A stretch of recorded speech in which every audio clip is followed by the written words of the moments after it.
Welcome to Spotlight on Health on 96.1 Joy FM, Western New York's only weekly health talk radio program. Sponsored by Mercy Hospital, Dent Neurologic Institute, Dr. Lonnie Berkman at LifeCell DX, Western New York Pediatric Gastroenterology, Spotlight on Hope and Success Stories. And now, the host of Spotlight on Health, Tom McNulty. Good morning, everyone, and welcome to another session of Spotlight on Health on 96.1 Joy FM. I'm your host, Tom McNulty. Our producer is Dale Musson. Really glad that you are with us today. As loyal listeners you have been, and we appreciate that. You know that we bring important health, medical, and behavioral health topics to you that kind of have a common place in our community. There's certain higher propensity of cardiovascular disease or cancer, and so we try and emphasize that. Obesity is at an epidemic proportion, so we like to have guests to talk to you about those issues. And some of the more common ones that we often get requested to cover include those in the area of behavioral health. It's becoming much more accepted now that behavioral health disorders can be treatment. Treatment is very effective. And of course, like any disease, the early prevention is important, and early intervention is equally important. Getting some help in the early stages is critical. So I'm very delighted to have back with us as a guest, Tessa Kirst. Tessa is a New York State licensed mental health counselor. Tessa, welcome back. Thank you. Thanks for having me. It's great to have you back for my little wind-up there, because now even more we're seeing the integration of primary care and behavioral health. So sometimes these things will surface in a primary care office, and primary care physicians now are much more likely to refer someone to a therapist to get appropriate help. Tell our listeners, just to get us started, a little bit about your background and the kind of work that you do. Well, I have a lot of experience working with children and families, couples, individual therapy. I went out into the community in Erie County doing crisis assessments, assessing the need for hospitalization or the need for somebody to be removed from the community. Mm-hmm. I was working in clinic for quite a few years, and now I have a private practice in Williamsville. Terrific. Today we're going to be talking about relationships and how to keep them together. It's such an important part of a family, and family is clearly, all the research shows that families who stay together are able to have more productive and satisfying relationships. They model for their children what a loving, caring relationship looks like. But we're also aware that more than 50% now, I think, relationships end up in divorce. They become more complicated, and there's different stressors perhaps nowadays that can influence whether those relationships stay together.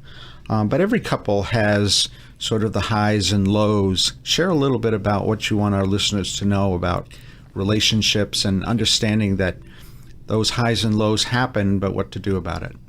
Well, like you said, every relationship has its highs and lows, but as a couple, it's really important to recognize that there are going to be difficult times and positively work with one another to keep your relationship strong. Mm-hmm. And healthy. Mm-hmm. And young couples today and couples at any age and any variety, what constitutes a relationship has changed. What constitutes a couple has changed quite a bit today. And those same issues tend to surface regardless of the nature of the relationship. What are some of the common things in your practice in working with couples that you tend to see fairly commonly? One of the big concerns is just general communication barriers, mm-hmm. Not being able to communicate with each other positively, not being able to talk to one another. Mm-hmm. And it's really important just to provide undivided attention to your spouse or your significant other when they're trying to talk to you. Put the phone down, walk away from the computer, don't be flipping through the paper, turn off the TV. provide each other with the respect and undivided attention to address whatever it is that's going on, whether they're just telling you about their day or a concern, a doctor's appointment. Look at them, You provide them with the undivided attention and respect to let them know that you're understanding and listening. It seems that in the dating part of those relationships, all of that exists, right? The courtship and the I'm trying to impress you so much that you will marry me kind of things happen. But something different happens once people get married and maybe over time. Is that true? Is that sort of what you hear folks say, that they've lost that close communication? Yeah, it is. But again, it's a matter of everybody gets caught up in their life. People get busy, they're going to work, they're doing activities with their family and friends and kids, and you forget that you still have to work on this relationship. Just because you've accomplished, the marriage, you're married, doesn't mean you don't have to still work on it. It's always a work in progress. Any kind of relationship, whether it be with a spouse, a significant other, a friend, a family member, it's not easy. It doesn't just happen. Right. You mentioned speaking respectfully and positively. What do you mean by that? I understand respect, but when you speak positively about someone in a tight communication issue, what does that mean? Well, you want to talk to people how you would like to be talked to. You keep an even tone. Don't yell. Provide positive feedback. Give them, tell them positive things. Let them know. Give them compliments. Be nice to them. And in relationships, people forget to do that. They forget to give the compliment because, he or she knows. They know that I feel that way. But it's really important to remind them, to, not forget to remind them that you still think that they look good, or you enjoy conversation with them, or you enjoy being with them, even just sitting and visiting, not even necessarily talking, just the company of one another. And I think to that point, communication is a real skill, because I remember back in my days as a therapist, really learning that I can't make you feel. And sometimes people say, well, you make me feel like I'm dirt. And it's like, no, you choose to feel that way, maybe by something I do. So the way we say things can add to the hurt. They can also displace the responsibility of what we're saying. But I think most people are very afraid of that hurtful message that will create even more distance. So learning how to communicate, I imagine, is something you work with couples and kind of teach them how to rephrase. Yeah, it's really important to use I statements. Like, I feel this way, and this is happening, and it makes me feel this way. And anytime you put you into it, like, you did this, and this is because of you, the person on the other end is going to automatically become defensive because they feel targeted. You're targeting their personality and who they are. Yeah. That's their perception of it. That's how it comes across. And that's very natural. That's born into us, that fight or flight kind of response. And if you put me into an accusatory situation, I'm going to defend myself. And that's not communicating. That's just ping-ponging back the accusations. Intimacy then kind of also gets, I would imagine, impacted if you're not talking, you're probably not doing much of any comforting or, close contact. Yeah, it's really important to stay connected. And if you need to, as I said before, people get caught up in their lives. They're going to work and they're catching up on the things around the house and doing all of these things. It's important to remember that you have a relationship with your spouse or your significant other that you have to keep going. And if you have to schedule it on the calendar, then schedule it on the calendar. As adult couples who who have bills to pay, a house to take care of. And at some point, some people have kids, some people have animals, everybody has responsibilities. And it's really important to make sure that's one of your responsibilities. And if it isn't one of your regular everyday routines, put it on the calendar, every Thursday, or if that's not realistic to do it once a week, do it once a month. Start out with once a month date night, whether you go for a walk in your village or you go grocery shopping together because that's what you have to get done, or you really go out to dinner. Right. Make sure you are doing things with one another still. And that brings back that kind of cuddly closeness that was all part of the dating relationship. Today we're talking with Tessa Kirst. She's a New York State licensed mental health counselor. We're talking about the importance of building relationships and ways that you can keep the love, the joy, the excitement going. Stay tuned. We'll be right back. Let's face it, our children find their way to things they probably shouldn't be eating, and all it takes is a blink of an eye. Then the stomach ache starts. And when that ache or something more serious surfaces, I need help. They understand much more than stomach aches. They know if there's a reflux issue, liver concerns, celiac disease, Crohn's disease, jaundice, irritable bowel syndrome, and more. They are specialists and can really zero in on what's going on. They also guide me on matters of nutrition and how certain food groups might play a role in a problem. I can tell you this. As a mom, I feel more informed when I leave Western New York Pediatric Gastroenterology, and I love that they have evening and weekend hours. So next time you blink your eye and the moans and groans from your child start, call your pediatrician and ask about Western New York Pediatric Gastroenterology. Find them on the web at wnypedgi.com or call 585-250-4132. That's 585-250-4132. Get the answers parents should have. Western New York Pediatric Gastroenterology. Another headache. So much to do, I can't focus. There has to be someone that can help.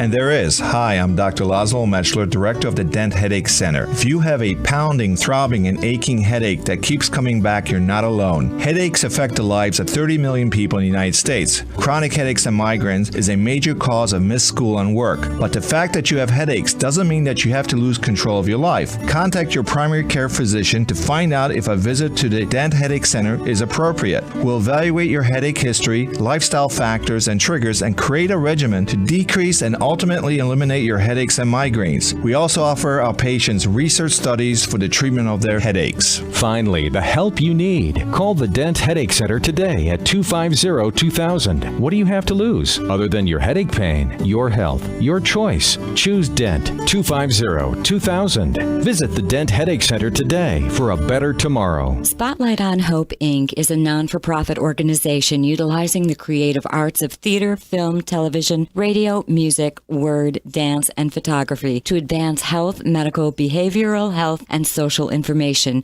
to identified audiences and targeted markets. Does your organization need a new look? Tired of the same old PowerPoint presentations? Let Spotlight on Hope orchestrate a presentation that brings new life and energy to your message. The creative staff of Spotlight on Hope will develop the right production to reach your objective. Call 481-4578. That's 481-4578. What are you waiting for? Get in the spotlight today. Spotlight on Hope, 481-4578. We are back. Thanks for staying with us.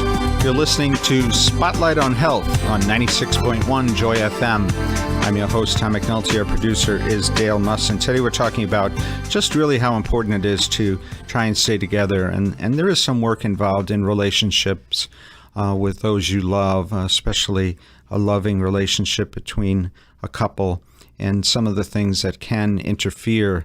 Our guest today is Tessa Kirst, and Tessa was saying earlier just the schedules that we keep and the things that we're doing on behalf of so many others. We might be caring for an older adult on top of caring for children, and sometimes we just literally have to schedule time to be with each other without others around in special ways, whether it's dating, and during the break we were talking about even sexual relationships. If you have to put it on the calendar, in order to keep that level of intimacy alive, because so many distractions happen, you have to do that. So some of the other things that can interfere in the strength of a relationship, we used to say, Tessa, years ago, that it was, the kids cause the breakup because you have differences in parenting skills.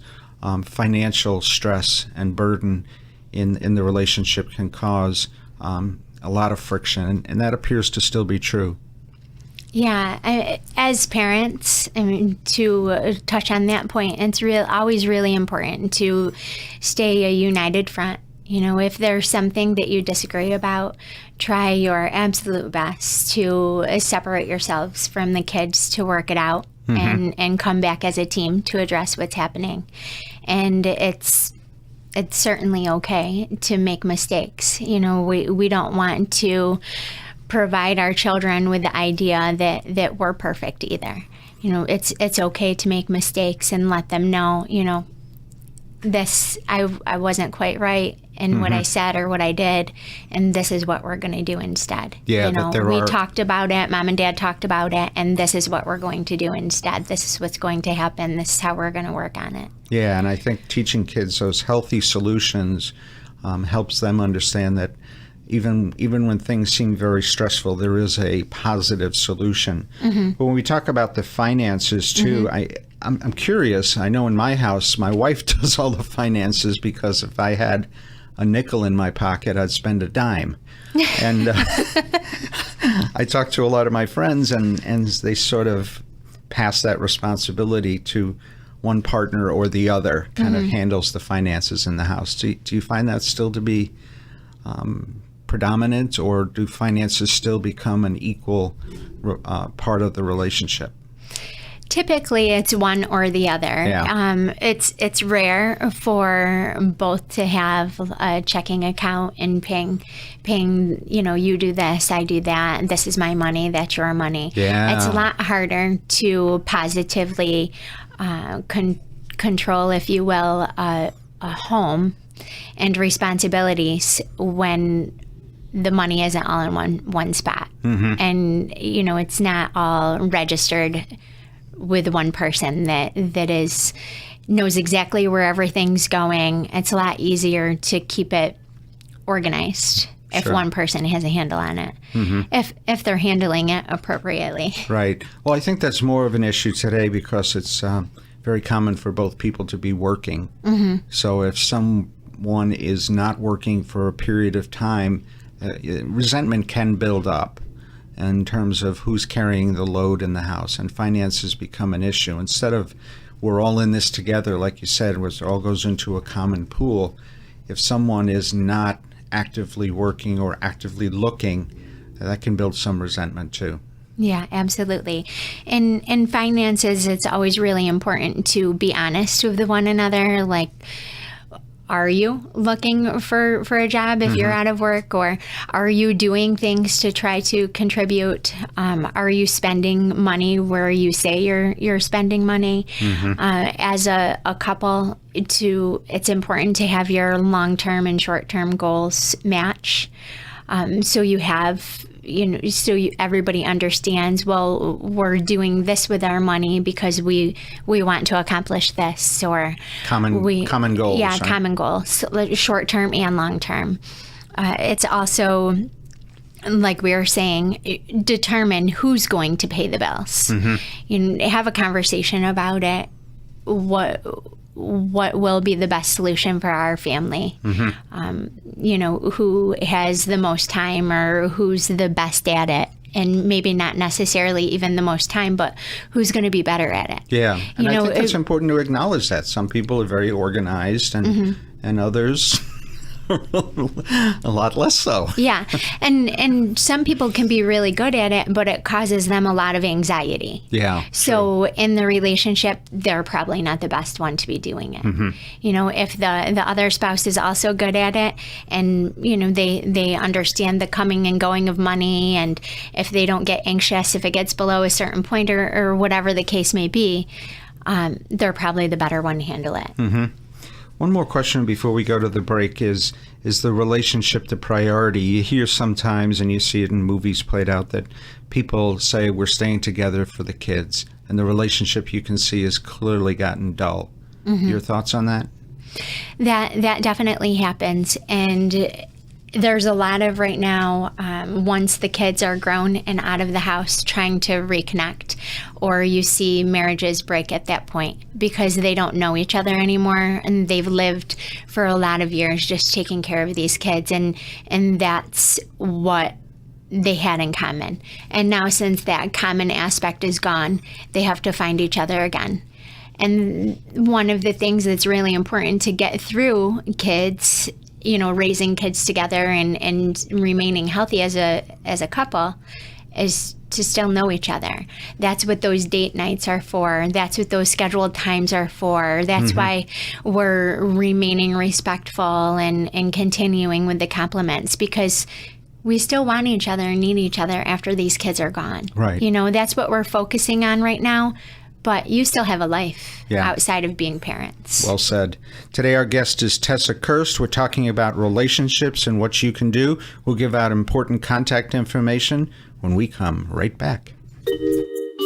When a heart attack hits, you need high-quality care quickly.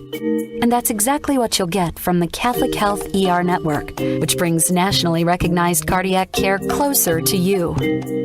Every location of this 6-hospital network is staffed with expert cardiologists and backed by the Heart Center at Mercy Hospital, whose coronary surgery program received the highest rating from the Society of Thoracic Surgeons, and whose interventional cardiology program was rated in the top 10% nationally by Healthgrades. And Mercy boasts the only team in Western New York that uses the Da Vinci robot for open heart procedures. Choose the Catholic Health ER Network for care that's close to your heart. For a physician referral, call Health Connection at 447-6205 or visit chsbuffalo.org. Catholic Health. Closer care. Closer to recovery. That's a baby. We both want to have a baby, but it hasn't happened. We get into this question, is it you, is it me, but no answers from the docs. I'm stressed out. We've seen 3 doctors and so many options to think about. But then we heard about Dr. Lonnie Berkman and LifeCell DX, and we realized we did not have all the critical answers. We went together to the free consultation, and Dr. Berkman explained everything LifeCell DX had to offer. We asked our personal questions. The simple test and answers were at LifeCell DX. We talked it over with Dr. Berkman and brought the test results to our doctors. Now, we're ready to make some informed decisions about surgery and other treatments. What is more precious than being parents to a baby? The advanced semen analysis is only offered at LifeCell DX. With this detailed report, you'll know the effects of nicotine or other chemicals. You'll know if he is fertile. Why go day in, day out without answers? Call Dr. Lonnie Berkman at LifeCell DX today, 716-408-3306, or toll free 866-999-3296. LifeCell DX is located in Amherst, New York. Call 716-408-3306 or toll free 866-999-3296.